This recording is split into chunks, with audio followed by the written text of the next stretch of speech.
Are you curious about mineral balancing or how mineral imbalances can affect your overall health? Then today's episode is for you. This is the Uplevel Your Light show, and I'm your host, Jasmine Sanders. For today's episode, we are talking to John Bumpus.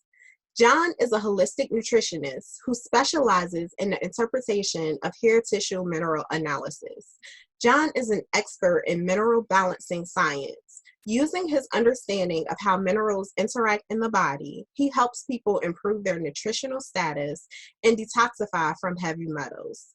He is the founder of mineralbalancing.org and runs the Facebook group Mineral Balancing Friends. Welcome, John. How are you today?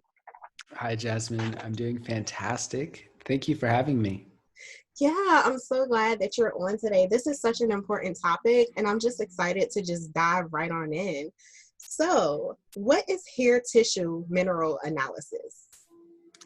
Hair tissue mineral analysis is a scientific test that measures the mineral levels that are found in your hair. So to break it down, we have, the 4 words, right? Hair tissue mineral analysis. Mm-hmm. Hair is what makes us beautiful, helps us express who we are and our creativity and individuality, all these different things.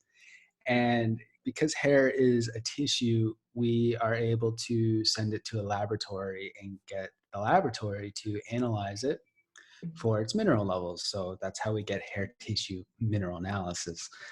The hair tissue mineral analysis provides information about our thyroid glands and our adrenal glands, which are a lower back area.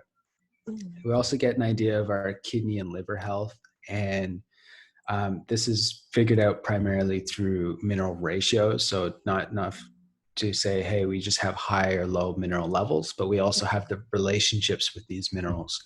So the ratios between these minerals provide critical information about our organs and our glands, while the mineral levels themselves gives us an idea of more about our nutritional status or our tissue level in our body in other areas. Interesting. That's so amazing. So that is really important to know. So that tells you basically what your body requires, like your individual body requires when you go through this process. Yeah, you get essentially a picture of your biochemistry, which we all have selfies. Well, this is the ultimate selfie, right? We can see our mineral levels, and it's unique in the sense that we don't really ever find 2 mineral analyses that come back as the same. We always find that, if you test my hair and then you test your hair, they're going to be different. So it is a unique picture in that way. The other aspect is we have different environmental contaminants, right? So we get exposed to different things in our lives, whether it's makeup, whether it's deodorant, whether you work in a mine, whatever it is. You get exposed to different metals, and our body's response to these metals or the accumulation of them also is present on the hair test. So, of course, testing your nutrients is really important because you get an idea of these mineral levels. But it also helps us identify if there's any elevations in toxic metals, which may be really negating your health. If you have chronic fatigue, you just can't figure out why. If you have, raging anxiety, everyone, go to get the blood test, and blood tests always come back normal. You got hair testing, it's a secondary indicator to see, look, your blood's fine, but your tissue mineral analysis, which is where nutrients need to go, is to the cells or to the tissues. If that's out of balance, then you're not going to be healthy, you're not going to be happy, and you're not going to be optimal. And I think everybody wants all of those things, right? Yeah, definitely. Can you speak into that a little bit more? Like, from your experience, what have you seen, or how can the imbalances affect us on a mental and physical level? So there's a couple of different ways that minerals can affect our mental and physical, health. One of them is that, well, I guess it's easiest if we talk about, firstly, calcium, because everyone knows calcium. Everyone, has heard of calcium. That's why people drink milk, or that's why people avoid supplements of calcium.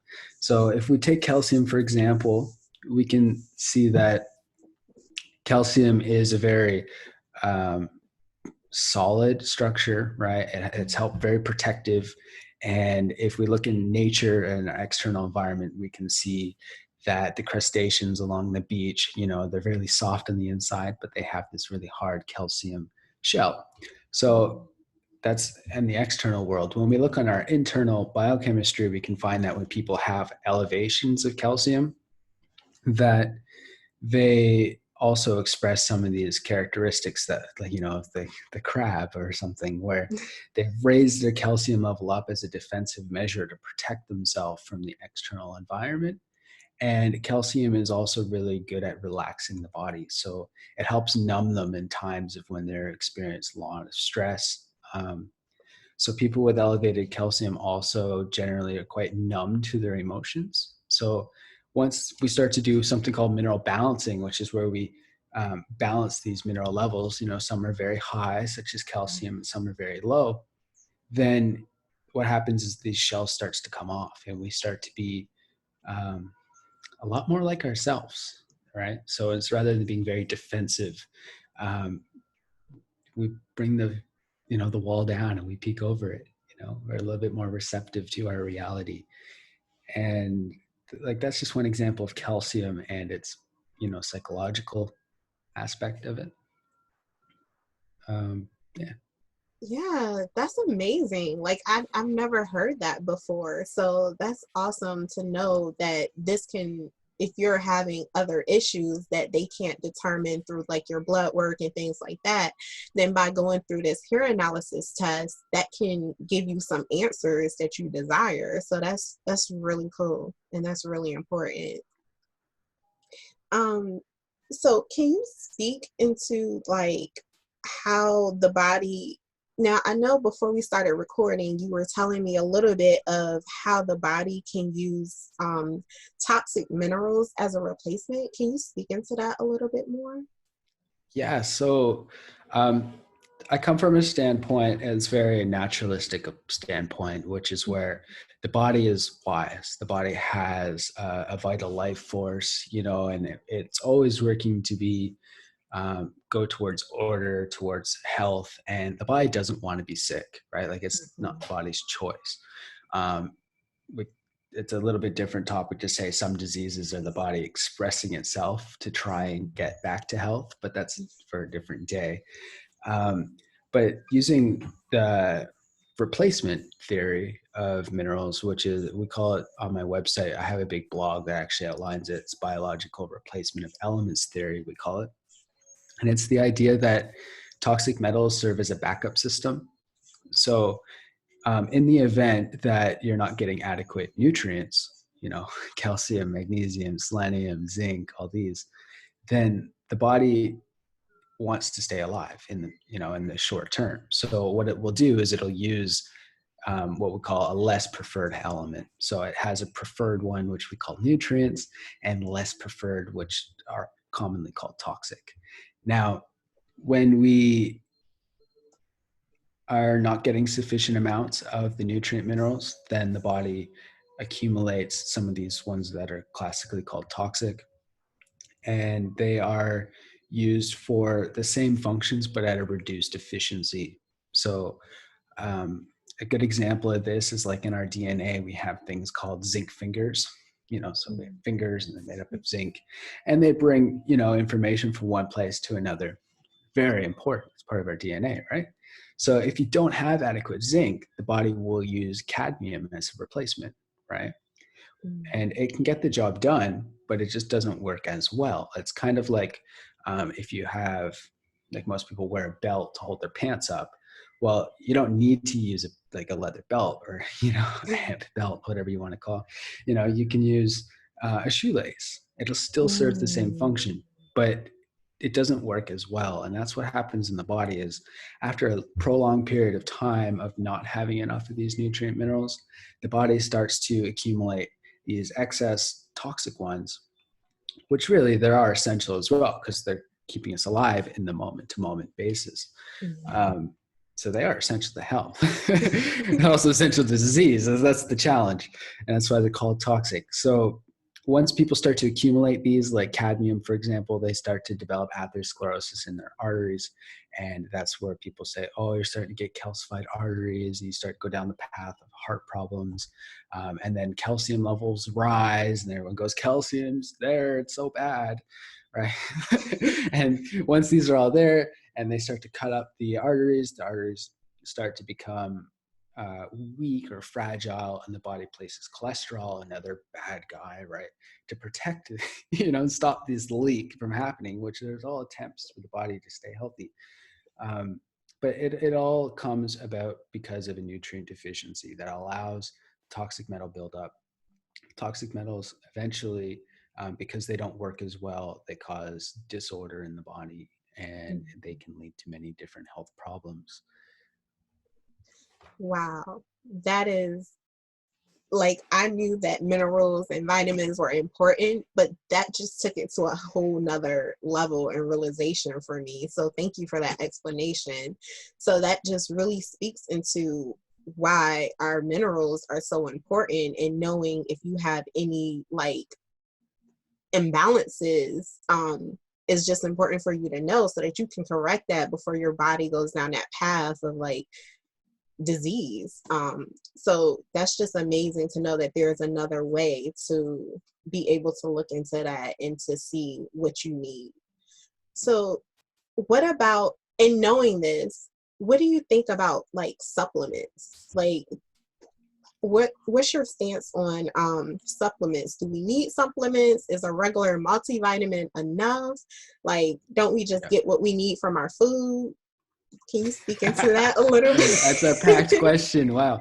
Okay, so let's first, before we get into supplementation, let's talk about food, right?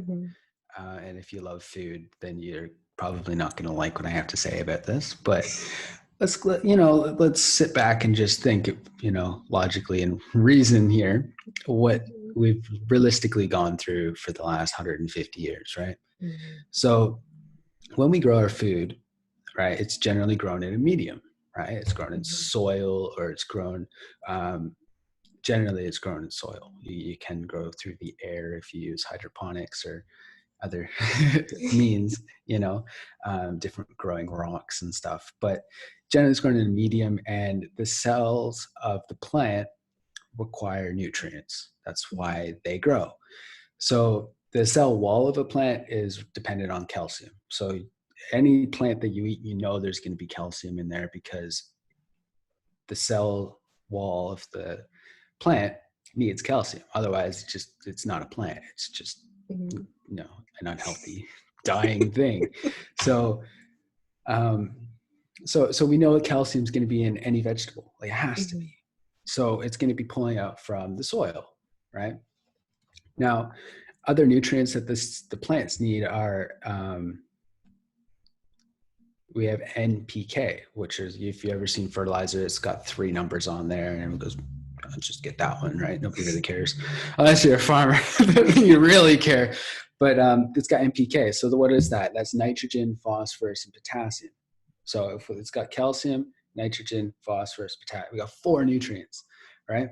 The body requires at least 60 minerals, right? So let's just preface with that. We'll go forward. So we have at least 4. Now, most plants can get by with just these 3 nutrients, NPK and calcium as an extra because it is essential. But so it needs at least these minerals. Now, you can have a healthy looking plant like those little flowers you have back there. That does not mean that they are super mineral rich or very nutrient dense. Obviously, you wouldn't. What are they? Roses? You don't really eat roses, but the what I'm trying to get is that the nutrients that are in the plants are made up from the nutrients that are in the soil. So if the nutrients aren't in the soil, then the plant can run back short, right? At minimum, it does need these 3 or 4. I'm used to saying 3, but really it's 4. And when you look at the human, we require a lot more than these 4, right? Most plants need it. If you add up all the different plants, some of them need a little bit more, some of them need a little bit less. You usually find that most plants need 13 nutrients, 13 minerals. Human body needs at least 60. So like I said, if you're going to be eating a plant that's grown with its minimal requirement to get a product, then you're going to be running short of, like, I don't like to do math in public, but I think it's 43, right? You'll be short in minerals. Now, this is a problem because most farmers, they save lives, right? Like, we need food, especially in times of crisis. We all need food. The problem with this is that their goal is to produce a product that they can sell, and it goes by weight. The product does not go by quality.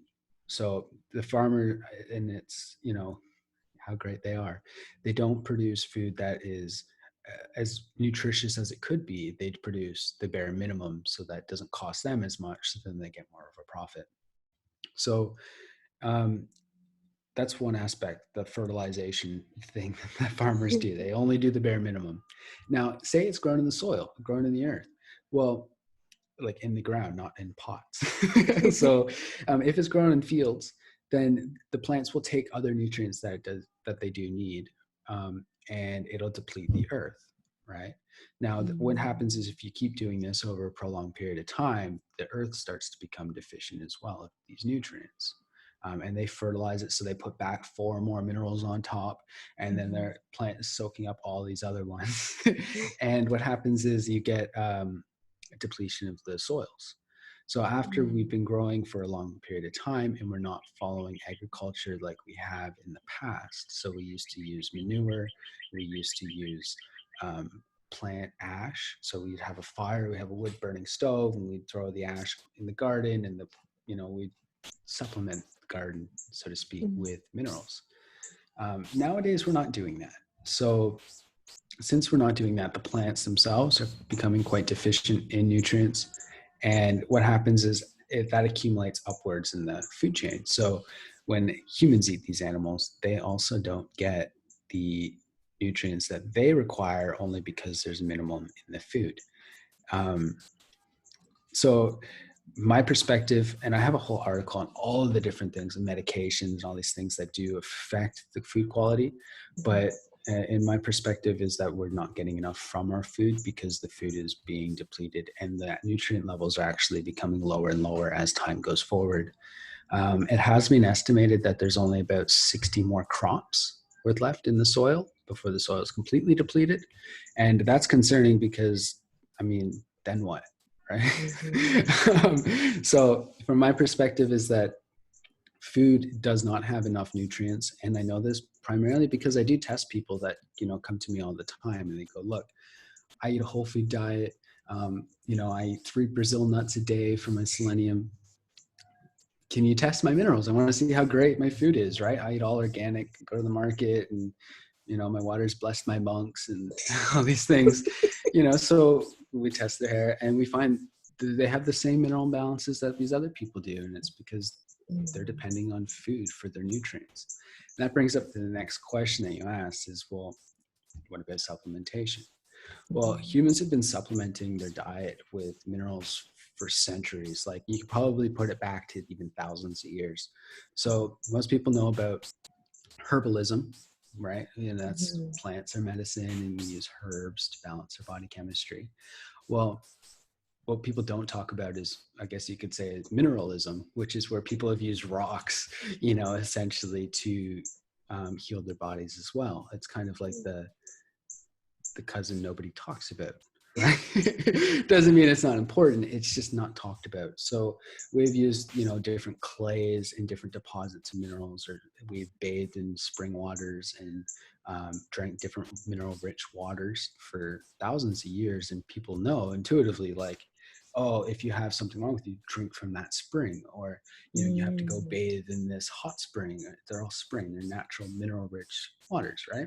So we have supplemented in different ways. I think the Navajo Indian, used to supplement with ash, they used to use ash. I think it was the exact species of the plant, escapes me at the moment, but they used to burn the ash of a tree and they would use that as a calcium supplement. And they knew that when they weren't consuming that ash in like various foods that they were eating, then they were more susceptible to bone breakages. So this was very primitive supplementation, but they still intuitively knew that they needed to do it. Mm. Nowadays, we're a little bit modern approach where we have like isolated minerals in supplements, right? So you can just take just calcium.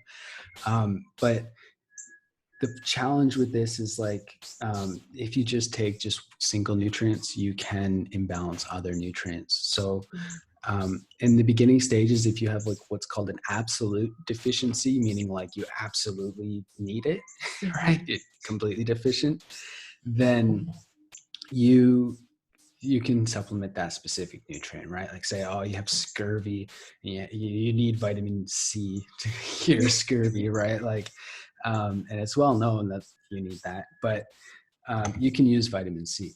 But what people don't talk about is that not everyone just needs vitamin C, right? So about 20% of the population are what we call fast oxidizers.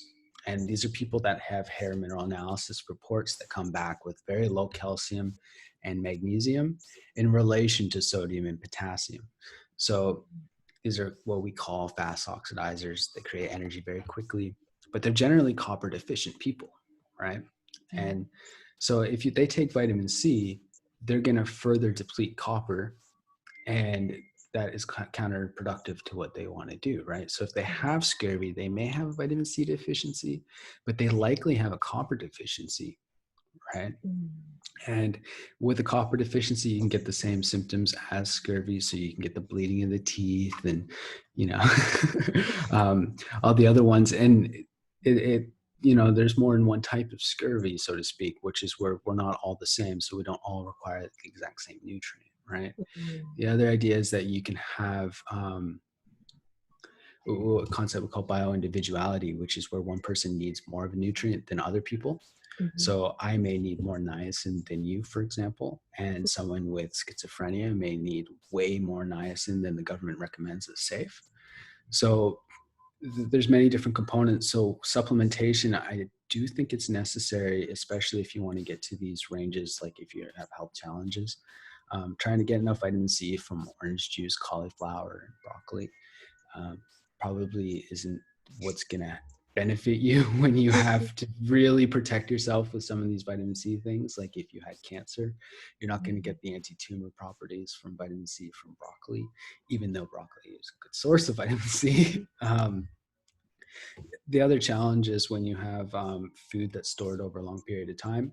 So if you say go to the market on Sunday and you get a bunch of fresh food, you got broccoli, got all, apples, oranges, grapes, whatever.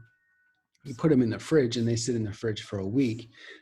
As time goes forward, the vitamins deplete in the food, right? So the minerals don't go anywhere. So you're lucky in that sense, but the vitamins do. So when it comes to supplementation, like, well, I eat a whole food diet, I eat vegetables every day, right? Whether or not how old they are, that's a different question. And so I still think that vitamin supplementation is also necessary. So not just mineral supplementation for that reason. Generally, the farmers do a good job. They produce plants that are very high in nutrients as far as vitamins go. And this is because plants can manufacture vitamins.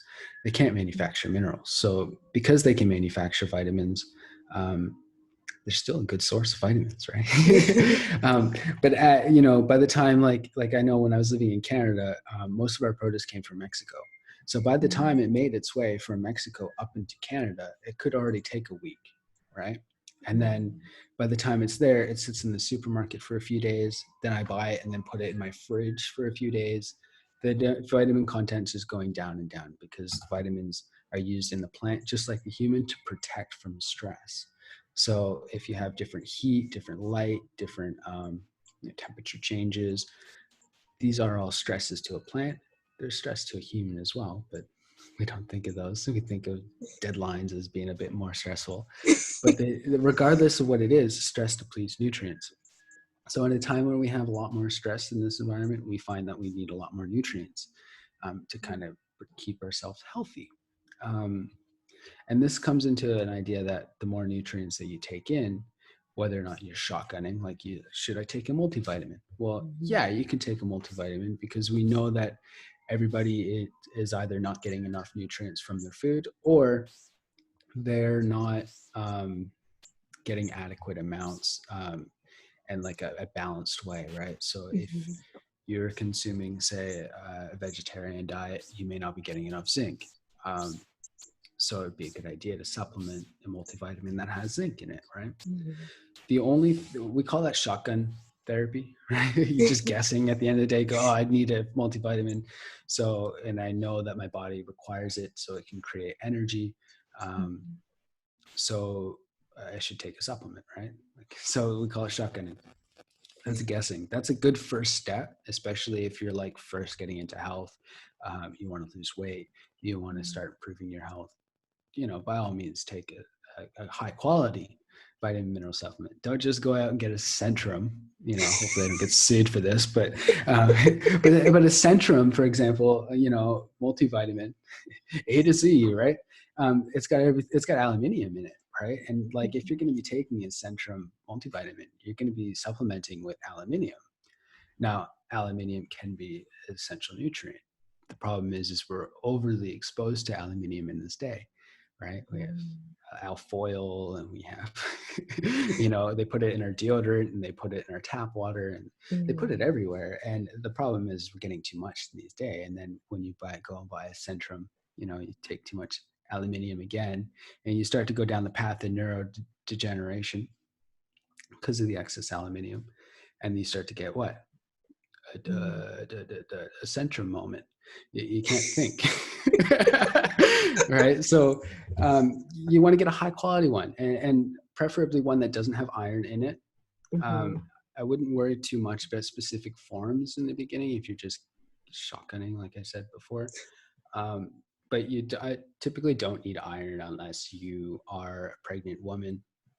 And even then, it can be debated whether or not you really need it because, contrary to what people believe, iron is very present in our diet. Like if you're a vegetarian and you have an iron problem, the odds are you don't have an iron problem. The odds are you're missing the what we call cofactors or iron's teammates, right? Things that help it be used properly. So these are things like copper and magnesium, potassium.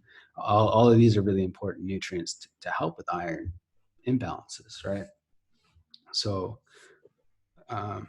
hopefully that answered your question just about supplementation. Come at different ways, but yeah. Yeah, no, that was great. That was so much great information. Thank you for that explanation and that breakdown because I had no clue about that. And so that's just really, really important to know. So thank you for that. And you mentioned briefly about, the minerals that are added into the water and even, can you speak into that a little bit? Like, are all minerals created the same as the minerals that's in our water and things like that's added to like our cereal? Is that, what is your take on that? Okay. So minerals are created through, some people would say, God stuff or nature stuff, right? However you want to see it. They just kind of occur naturally, right? In the soil. A lot of them do come from the sun or from stars, like boron comes from stars, right? So you are made of stardust in one way or another. Something right with that song, Stardust. So, so, but the form of minerals is a little different, right? So minerals can take different, they're bound to other things generally. So you can have mineral chelates, they're called. So it's mineral clawed to another mineral or to an amino acid generally. And there's various forms that people say are better for you than others, or more absorbable if you're going to supplement. So for example, the oxide form, so you can get like iron oxide, which is basically just like iron bars, like metal. And that's iron oxide, right? When they when they fortify cereals, they add iron oxide to the cereal. And, so they basically shred out bits of metal, put it in the cereal. It's like Frosted Flakes or whatever your favorite one is. And then when you eat that, you're basically consuming little tiny pieces of metal, right? Now the body can use that as like a source of nutrient, but it's not as good as if it were to come from like, broccoli. It's a little different. So the iron that's found in most plants, I think, is ferric citrate. So it's a little different. It's a citrate form, and it's just a different form. So it's kind of like a matter of which one you choose to use. Obviously, the ferric oxide's a lot cheaper than if you were to get one bound to something that was more readily absorbed, such as the citrate form or like a glycinate form. There's many different forms. You can pretty much bind them to any amino acid. So hopefully that covers the question about the cereals. The food additives, it's the same with iron-enriched white bread. Same old things. The vitamins that they put in there are typically okay. Maybe there's some debate whether or not you need folic acid due to MTHFR gene mutations, which is a little bit different of a topic. But then you would need what's called a methylfolate. And so consuming those may not be the best ever if you have that MTHFR gene mutation. But they put that in there meaning well. So it's not to say that there's some evil thing going on. They mean well, they're trying. So give them that for, but then when you talk about waters, like water's a real challenge because they, in some ways, like we need to have access to water. Like we're human, right? We need water. So having tap water that comes to our houses is like super convenient. It's probably been one of the major public health, major influences that have helped our health overall in the public health domain, right? So having clean running water is a great way of preventing disease because you can like clean things. Otherwise, we're going back to the Renaissance and everyone stunk, right? Streets were full of poop. So, definitely there's something great with that. So I don't want to down talk it, but when the government adds in different nutrients into the water is then questionable. I mean, like one of the things they add in to just tap water is aluminium, right? So they put aluminium into our tap water so it sparkles better for whatever reason. I guess you want to look at it, go, oh, that's nice water, right? It's so shiny. But they're adding aluminium into that water to do it. And in my perspective, I think although aluminium is an essential nutrient, I think we're getting a little bit too much of it because there's so many different sources for it in this day. We pretty much live in an aluminium age, right? So Bronze Age, Iron Age, Stone Age. Oh, we're in the iron or aluminium age where it's everywhere. And we use it for like everything. You put our soda in it, we'll put our toothpaste in it, or whatever. So that's one problem with adding things into water. So it's one thing to talk about how great water is as a medicine because it can pick up and accumulate different things within it and is used as a delivery mechanism. So, like teas, all these things, like water is really what's allowing that dispersion process. But once they start adding things into it, you kind of wonder, well, maybe some of the water that I do consume is not beneficial to my health, right? And maybe there's a difference in quality of water, just like there's difference in quality of plants. So they also add like fluoride in some county. Not everywhere adds fluoride to the water, right? But fluoride is a neurotoxin. It inhibits thyroid health, so they can lower potassium levels and increase calcium levels in the body, and that can bring you into a state called slow oxidation. And it can cause you to kind of build up in copper, And the other thing is well, what's the water flowing through before it gets to the tap?